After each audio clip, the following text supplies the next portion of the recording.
ഹിന്ദു പുരാണത്തിൽ എന്നും 16 വയസ്സ് പ്രായമുള്ള ഒരു മഹർഷിയുണ്ട്. മാർക്കണ്ഡേയൻ എന്നാണ് അദ്ദേഹത്തിന്റെ പേര്. മരണത്തെ കറകളഞ്ഞ ഭക്തി കൊണ്ട് തോൽപ്പിച്ച മാർക്കണ്ഡേയന്റെ കഥ ഇവിടെ അവതരിപ്പിക്കുന്നു. ബ്രഹ്മാവിന്റെ പുത്രനായ ഭൃഗുവിന്റെ വംശത്തിൽ പിറന്ന മൃഗണ്ടു മഹർഷിക്കും അദ്ദേഹത്തിന്റെ പത്നി മരതുതിക്കും കുട്ടികളില്ലായിരുന്നു.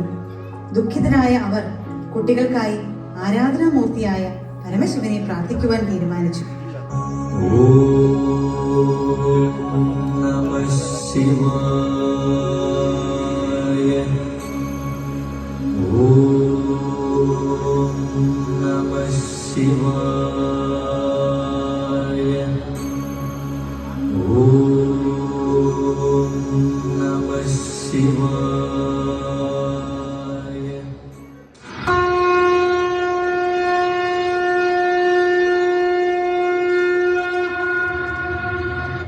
അല്ലയോ മഹർഷി, അങ്ങയുടെ തപസ്സിൽ ഞാൻ സംപ്രീതനായിരിക്കുന്നു. പറയൂ, അങ്ങേക്ക് എന്ത് വരമാണ് വേണ്ടത്? ഞങ്ങൾക്ക് സന്താനഭാഗ്യം നൽകി അനുഗ്രഹിച്ചാലും മഹാദേവ. ശരി, നിങ്ങൾക്ക് 16 വയസ്സുവരെ ആയുസ്സുള്ള വിവേകശാലിയും സൽസ്വഭാവിയുമായ മകന് വേണോ, അതോ 100 വയസ്സുവരെ ജീവിച്ചിരിക്കുന്ന അസന്മാർഗിയും അവിവേകിയും നീചനുമായ ഒരു മകന് വേണമോ? ഞങ്ങൾക്ക് 16 വയസ്സുള്ള സൽസ്വഭാവിയായ മകനെ നൽകിയാലും. അങ്ങനെ ആവട്ടെ.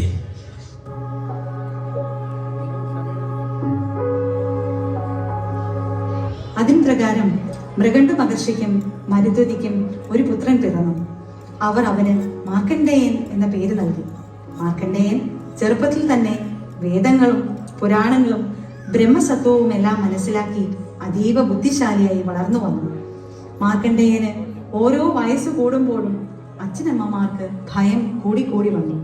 അങ്ങനെ 16 വയസ്സ് തികയാറായി.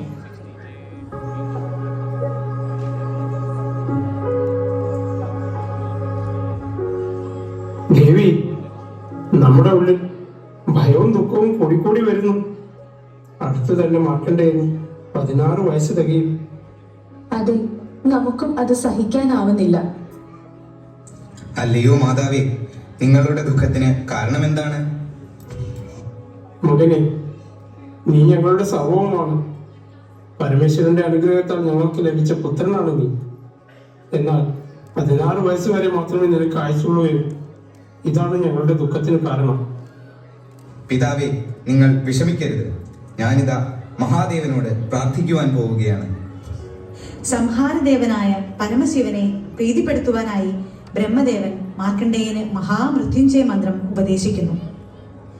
മാർക്കണ്ഡേയന് 16 വയസ്സ് പൂർത്തിയാകുന്ന ദിവസം യമരാജൻ തന്റെ കിങ്കരന്മാരെ ഭൂമിയിലേക്ക് അയക്കുന്നു. എന്നാൽ മഹാമൃത്യുഞ്ജയ മന്ത്രം ചൊല്ലി ശിവഭഗവാനോട് പ്രാർത്ഥിച്ചുകൊണ്ടിരിക്കുന്ന മാർക്കണ്ഡേയനെ ശല്യപ്പെടുത്തുവാൻ യമകിങ്കരന്മാർക്ക് ധൈര്യമുണ്ടായില്ല. യമകിങ്കരൻ തിരിച്ച് കാലപുരിയിലെത്തുന്നു.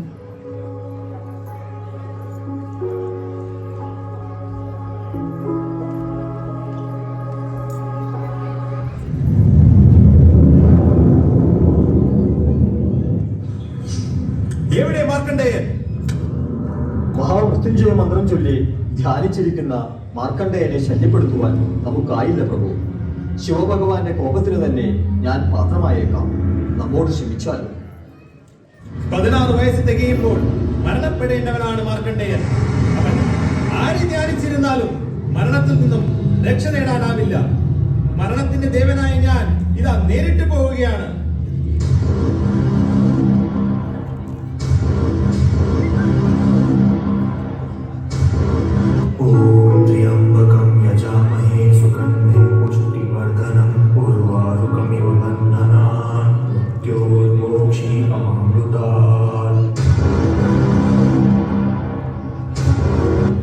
മാർക്കണ്ഡേയ, നിനക്ക് ഭൂമിയിൽ അനുവദിച്ചിരിക്കുന്ന സമയം കഴിഞ്ഞിരിക്കുന്നു. നിന്നെ കൂട്ടിക്കൊണ്ടുപോകാനാണ് ഞാൻ വന്നിരിക്കുന്നത്.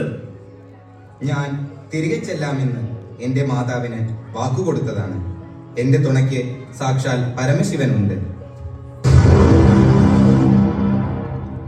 ഹേ മൂഢനായ ബാല, സകല ജീവികളുടെയും മരണം എന്റെ കൈകൾ കൊണ്ടാണ് നടക്കുന്നത്. പരമേശ്വരനെ ധ്യാനിച്ചിരിക്കുന്നത് കൊണ്ട് നിനക്ക് രക്ഷപ്പെടാനാവില്ല. നിന്റെ പ്രാർത്ഥന കണ്ട് തിരിച്ചു പോകാൻ വന്നതല്ല ഈ ഞാൻ.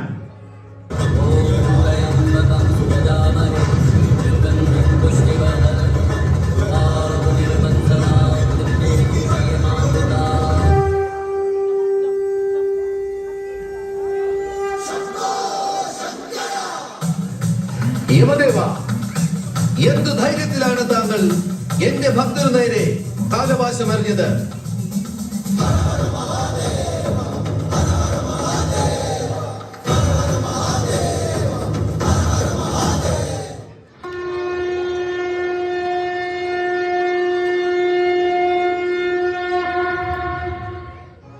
മാർക്കണ്ഡേയ, നിന്റെ അചഞ്ചലമായ ഭക്തിയിൽ ഞാൻ സംപ്രീതനായിരിക്കുന്നു.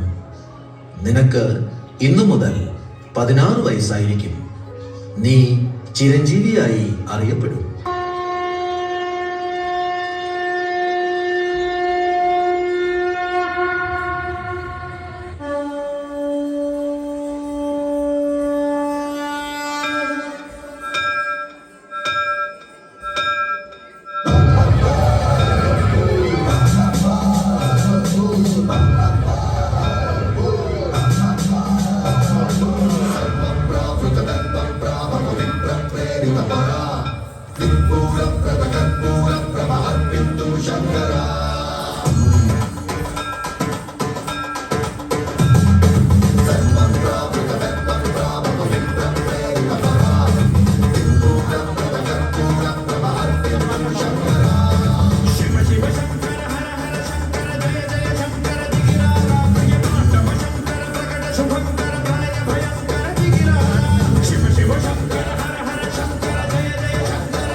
శ్రీవాయులింగమై సంచరించరా అణువణువణువున తరతరమున నిలిచి చలనమే కలిగించరా భస్మం చేసే అసురుడే అగ్నిలింగమై ప్రవికారా వరదై ముంచై జలలింగమై ఘోరా వరమై గొసమై గొసదమౌ భూలింగమై పరమిడరా జగమే జడితే పంచభూతలింగేశ్వర కరుణించరా శివ శివ శంకర హర హర శంకర జయ జయ శంకర దిగిరా స్వామియ తాండవ శంకర ప్రకట శుభంకర కరగ భయంకర దిగిరా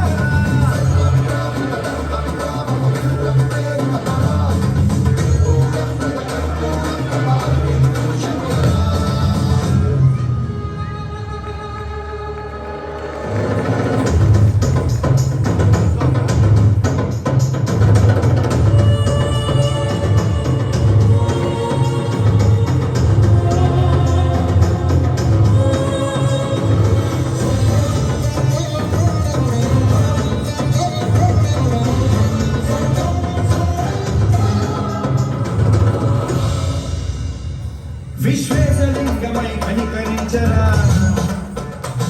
విలిఖితమునిక పరపరమన కలిగి అమృతమే కురిపించరా రామేశలింగమని మహిమ చూపరా వల్లువముల కనిక భయముని విదితము సత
യമധർമ്മൻ ഇല്ലാതായതോടെ ഭൂമിയിൽ മരണമില്ലാതാവുകയും ഭൂമിദേവി കഷ്ടപ്പെടുകയും ചെയ്തു. ഭൂമിദേവിയുടെയും മറ്റു ദേവന്മാരുടെയും അഭ്യർത്ഥന പ്രകാരം പരമശിവൻ യമരാജനെ പുനർജീവിപ്പിച്ചു.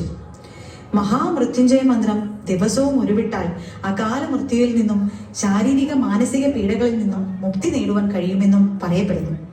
കരകളഞ്ഞ ഭക്തിക്ക് മരണത്തെ പോലും തോൽപ്പിക്കുവാൻ കഴിയുമെന്ന് മാർക്കണ്ഡേയന്റെ കഥ നമ്മെ പഠിപ്പിക്കുന്നു.